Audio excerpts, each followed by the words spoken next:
Hari ini kita mau masak ayam cabai hijau yang cukup simple banget guys. Let's go. Jadi saya gunakan dada ayam utuh, kemudian kita potong-potong, kita buang tulangnya guys. Kita potong kotak-kotak aja atau sesuai selera kalian. Marinasi dengan jeruk, black pepper, kecap asin, tambahin tepung maizena guys. Diamkan sebentar, kita bikin bumbunya dulu, bawang merah, bawang putih, cabai rawit hijau, cabai keriting hijau.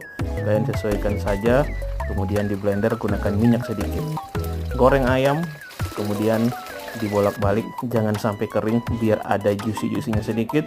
Kemudian kita tumis bumbu cabai hijaunya guys. Mantap banget.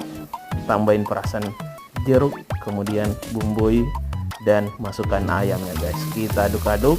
Tambahkan air sedikit biar meresap sampai ke dalam-dalam daging ayamnya guys. Siap disantap pakai nasi hangat kalau seperti ini.